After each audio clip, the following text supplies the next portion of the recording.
اچھا، تاریخ میں یہ بھی لکھا جائے گا کہ جب حسینہ واجد وزیر اعظم تھیں، کیونکہ وہ 10-15 سال رہیں آخری ٹرم میں، تو عمران خان صاحب کے ساتھ بھی ان کی کمیونیکیشن تھی، دونوں ایک دوسرے کو آموں کے تحفے بھیجتے تھے، اور اس سے پہلے نواز شریف صاحب کے ساتھ بھی ان کی بڑی اچھی کمیونیکیشن تھی، تو کیونکہ وہ بنگلہ دیش کی وزیر اعظم تھیں تو پاکستان کا ہر لیڈر جو ہے اس کے ساتھ ان کے تعلقات رہے ہیں. لیکن اب اگر تانہ زنی کی جا رہی ہے تو آپ نے کہا گلوریفیکیشن ہو رہی ہے شیخ مجیب الرحمان کی، تو میں آپ کو اوفینڈ نہیں کرنا چاہ رہا، لیکن میں نواز شریف صاحب کا کلپ تو دکھا سکتا ہوں. دکھا دیجیے آپ. عمران خان کا نہیں ایک دکھائیں گے ایک نہیں دکھائیں گے. اب وہ اس میں میرا دونوں دکھائیں نا پھر. یہ تو تھوڑی زیادتی ہے کہ آپ ایک دکھا سن لو. جنہوں نے پابندی لگائی ہوئی ہے عمران خان پر کہ مصدق ملک صاحب کہہ رہے ہیں کہ یہ زیادتی ہے عمران خان کا کلپ نہ دکھانا، یہ زیادتی ہے. یہ میں اپنی مینجمنٹ کو انڈیا والا بھی دکھائیے گا پھر ساتھ. ذرا نواز شریف صاحب کیا کہتے تھے شیخ مجیب کے بارے میں ذرا سن. شیخ مجیب الرحمان باغی نہیں تھا پاکستان کا، وہ پاکستان کا سخت حامی تھا وہ، لیکن ہم نے اس کو باغی بنایا، اس کو دھکیلا اور تاکہ وہ بغاوت کرے. مجیب الرحمان کے ساتھ آپ نے پھر اس کے ساتھ کیا سلوک کیا، اور پھر ایک میجورٹی کو آپ نے رد کیا اور پھر ایسٹ پاکستان کو علیحدہ ہونے پہ مجبور کیا، بنگلہ دیش بنا دیا. اچھا مصدق صاحب، میرے خیال سے تو نواز شریف صاحب نے کوئی غلط بات نہیں کی، اور یہی بات عمران خان نے بھی کی تھی. لیکن آپ دونوں پارٹیاں جو ہیں مسلم لیگ نون اور تحریک انصاف، وہ ایک دوسرے کو شیخ مجیب کا تانا کیوں دے رہے ہیں؟ دیکھیے، میرا تو تانا شیخ مجیب کا نہیں ہے، میرا تانا جو ہے وہ تو 9 مئی کا ہے. میرا تانا تو وہ جو کیمپینز جو میں نے آپ کو ابھی بتایا کہ خان نہیں تو پاکستان نہیں، وہ ہے تانا. میرا تانا تو جو کیمپین چلی جنرل سرفراز کے خلاف، اس کے فیملی کے خلاف جب وہ شہید ہوئے ہیلی کاپٹر میں، میرا تانا تو وہ ہے. میرا تانا تو وہ ہے جب انہوں نے وہ ٹرین لگا کے یہاں پر پارلیمان کی دیوار توڑی اور اس پہ قابض ہوئے. میرا تانا تو وہ ہے جب انہوں نے پی ٹی وی کے اوپر حملہ کیا، پی ٹی وی پہ قابض ہوئے جیسے کو باہر سے آنے والی. وہ 2014 کا واقعہ ہے. جی میں آپ کو اس کے بعد آپ کی حکومت رہی. میں تو آپ کو تانے سنا. آپ کی حکومت 2018 تک رہی. اگر آپ نہ چاہیں تو میں ان کا نہیں ذکر کرتا، میں موجودہ ذکر کرتا. آپ حکومت میں تھے نا، تو چلیں 9 مئی میں تو ابھی آپ ان کو سزا دیتے. دیکھیے آپ کی بات ٹھیک ہے، مقدمات تو سارے چل رہے ہیں، اور مقدمات جو ہیں جب پی ٹی آئی کی حکومت آئی تو اس دور میں آپ کے سامنے ختم ہوئے تھے، آپ کے سامنے وہ تمام چیزیں ہیں. اسی دور میں رانا ثناء اللہ کے اوپر ہیروئن ڈال کے ان کو موت کی کال کوٹری میں بھی رکھا گیا. پھر لمبی گردان ہے، میں لوگوں کے نام بتانا شروع کروں گا کہ کون کون کس کس طریقے سے جیل میں رہا. مگر یہ میرے خیال میں کچھ جو باتیں میڈم نے کی ہیں، کچھ ان پہ غور کرنا چاہیے. یہ بات ان کی 100% ٹھیک ہے کہ ہمیں کارکردگی کا جائزہ لینا چاہیے، اور میں سمجھتا ہوں کہ اس وقت ملک میں بہت مہنگائی ہے، اس میں کوئی شک نہیں. لیکن یہ بات تو مانی ہے نا کہ 40% جو کھانے پینے کی اشیاء کی مہنگائی تھی پچھلے سال، وہ 2 پہ آ گئی. تو یہ بھی تو کارکردگی ہے، یہ تو آپ کے سامنے ہے. جو 38% اوور آل مہنگائی کی شرح تھی وہ 11-12 پہ آ گئی، یہ بھی آپ کے سامنے ہے.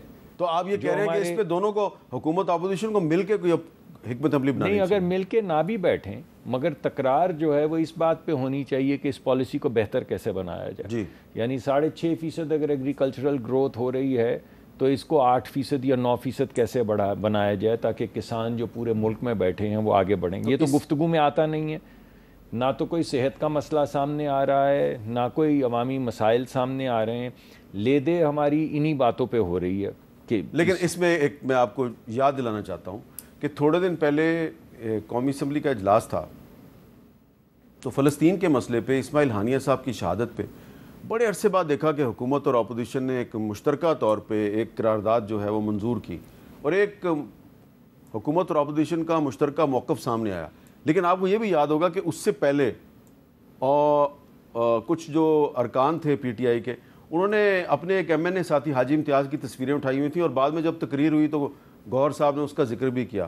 تو آپ کی بات بڑی اچھی ہے، اگر حکومت جو ہے وہ حاجی امتیاز صاحب کو بازیاب کرا کے پیش کر دے اسمبلی میں تو بہت اچھا ماحول ہے اس وقت. حکومت اور اپوزیشن جو ہے وہ عوام کے مسائل پہ بات کریں گے مل کے. دیکھیے، میں تو آپ کے سامنے تمام چیزیں رکھ دی ہیں، اور میں ذاتی طور پہ تو یہ سمجھتا ہوں کہ کسی بھی بے گناہ کے ساتھ کوئی زیادتی نہیں ہونی چاہیے. اگر کوئی بھی بے گناہ ہے تو اس کو بالکل اس کے اوپر کسی قسم کا نہ مقدمہ ہونا چاہیے، نہ قید و بند کی صعوبتیں ہونی چاہیے. لیکن جو آپ کے سامنے چیزیں ہیں جو وولف وسلنگ کی گئی، جو آپ کے اپنے خود آپ کے پروگرام میں کلپس چلتے رہے ہیں جہاں پہ لوگ کہہ رہے تھے کہ چلو چلو GHQ چلو، یا کہاں جا رہے ہیں ہم تو کور کمانڈر کے گھر جا رہے ہیں، وہ تمام چیزیں تو آپ کے سامنے ہیں نا. تو اس میں اگر کوئی بے گناہ ہے تو اسے فوری طور پہ حاجی امتیاز صاحب نے تو GHQ جانے کی بات جی میں نے تو اسی وجہ سے میں نے کہا کہ کوئی بھی شخص جو بے گناہ ہو اس سے تو کوئی میں اس کو سپورٹ ہی نہیں کرتا ہوں، مگر اگر کوئی بے گناہ، کیونکہ مجھے ان کے کیس کا نہیں پتہ ہے، بالکل نہیں پتہ ہے، ورنہ میں ضرور اس پہ اسپیسیفسٹی کے ساتھ تبصرہ بھی کرتا. تھوڑا بتا دوں میں جی آپ بتا دیجیے. مختصراً یہ ہے کہ ان کو یہ چند 2 ہفتے پہلے گرفتار کیا گیا. اینٹی کرپشن والوں نے ان کو گرفتار کیا. انہوں نے کہا جی کہ آپ نے فلاں شخص جو ہے اس سے 3 لاکھ روپے رشوت لے کے تو ایک ترقیاتی اسکیم جو ہے وہ منظور کروائی ہے. وہ بندہ جو ہے وہ جب عدالت میں آیا تو اس نے کہا جی میں نے تو ان کو کوئی پیسے نہیں دیے. اور اس کے بعد اگلی پیشی پہ جب انہوں نے آنا تھا تو پنجاب پولیس نے کہا جی یہ PTI والے جو ہیں ان کو پولیس مقابلے کے بعد چھڑا کے بھاگ گئے. اچھا اس کے بعد کیا ہوا؟ اس کے بعد یہ ہوا کہ جب بہت شور ہوا، کل میں نے بھی بات کی، تو کل اچانک حاجی امتیاز صاحب جو ہیں ان کا فون آ گیا اپنی والدہ کو.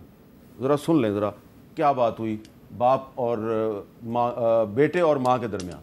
بالکل ٹھیک ٹھاک سب خیر خیریت ہے. اماں ہوری ٹھیک ہے نا؟ بالکل کوئی مسئلہ جی جی ابو ٹھیک ٹھاک ہے. بس امتیاز امتیاز اور تسی ٹھیک ہو تے ٹھیک ہو. میں اللہ پلاوے کروان والےاں دا، اللہ پل جیم دے رہن، اللہ تنوں بھی زندگی دے، اللہ تندرستی دے، اللہ مہر کرے. اماں جی انشاءاللہ کل میں تھانے آ جانا، پھر کل ہوگی ملاقات انشاءاللہ، کوئی مسئلہ نہیں. شکر الحمدللہ، شکر الحمدللہ. جڑا تیری گل کروان لگے اللہ انہوں اجر دے. میں دعاواں بڑیاں دینیاں. ابو آپ وہ ٹھیک ہیں؟ بالکل ٹھیک ٹھاک سب خیر اللہ کا فضل. اچھا جی یہ کل بات ہوئی ہے اور حاجی امتیاز صاحب نے اپنی ضعیف العمر والدہ کو یقین دلایا کل میں تھانے آ رہا ہوں. تو آج کیونکہ لاہور ہائی کورٹ میں ان کی پیشی بھی تھی، IG پنجاب سے کہا گیا تھا کہ اس کو پیش کریں، تو آج وہ پولیس نے ان کو پیش نہیں کیا. تو مزید کیا تفصیلات ہیں؟ نوین علی صاحبہ السلام علیکم. یہ بتائیں کہ آپ لاہور ہائی کورٹ میں موجود تھیں، آپ مختصراً بتائیں کہ وہاں پہ آج کیا کارروائی ہوئی؟ وعلیکم السلام. جی میر صاحب، آج لاہور ہائی کورٹ کے جسٹس علی باقر نجفی نے جو ہے MN حاجی امتیاز احمد کی بیوی کی جو درخواست پر جو ہے وہ سماعت کی ہے اور ان کی اہلیہ کی جانب سے ان کی بازیابی کے لیے درخواست دائر کی گئی ہے. اور گزشتہ سماعت میں عدالت کی جانب سے یہ حکم کیا گیا تھا کہ IG پنجاب جو ہے وہ عدالت میں خود پیش ہوں گے اور اس کے بارے میں آگاہ کریں گے عدالت کو. تاہم عدالت میں آج IG پنجاب بھی پیش ہوئے اور انہوں نے جو ہے اپنی یہ اسٹیٹمنٹ جمع کروائی، بتائی وہاں پر کہ انہوں نے ٹیمیں تشکیل دی ہوئی ہیں اور وہ حاجمت کو ڈھونڈنے کی ہر ممکن کوشش کر رہے ہیں. تاہم اس سارے اسٹیٹمنٹ کے اوپر جو ہے عدالت کافی برہم نظر آئی اور جسٹس علی باقر نجفی نے کافی غصے کا بھی اظہار کیا، جس پر انہوں نے DPO گجرانوالہ کو جو ہے فوری طور پر طلب کیا. کچھ ہی دیر کے بعد جو ہے DPO گجرانوالہ بھی جو تھے وہ بھی عدالت کے روبرو پیش ہو گئے. عدالت نے ان کو یہ ریمارکس دیے کہ یہ پولیس کی کارکردگی کے اوپر جو ہے سوالیہ نشان بن رہا ہے کہ ابھی تک اتنے تمام تر انتظامات اور وسائل بروئے کار لانے کے باوجود بھی جو ہے ایک انسان کو باز آ جا سکتا. تاہم عدالت نے جو ہے IG پنجاب کو آخری جو ہے وارننگ بھی دی اور ساتھ ساتھ یہ بھی کہا کہ آئندہ سماعت کے اوپر اگر مغوی کو یعنی حاجی امتیاز احمد کو اگر بازیاب کر کے عدالت میں پیش نہ کیا گیا تو عدالت جو ہے وہ سخت جو ہے احکامات جاری کرے گی اور سخت حکم بھی جو ہے وہ بھی دے گی. بہت شکریہ نوین علی صاحب. آپ دیکھیں کہ یہ پاکستان کی جو قومی اسمبلی ہے اس کا ایک ممبر جو ہے وہ اتنے دن سے لاپتہ ہے اور اس کا ذکر اسمبلی میں بھی بار بار ہو رہا ہے. عدالت بھی جو ہے وہ IG سے کہہ رہی ہے اس کو ڈھونڈ کے لاؤ، تو IG صاحب آج ان کو پروڈیوس نہیں کر سکے. تو یہ تھی مختصر سی کہانی.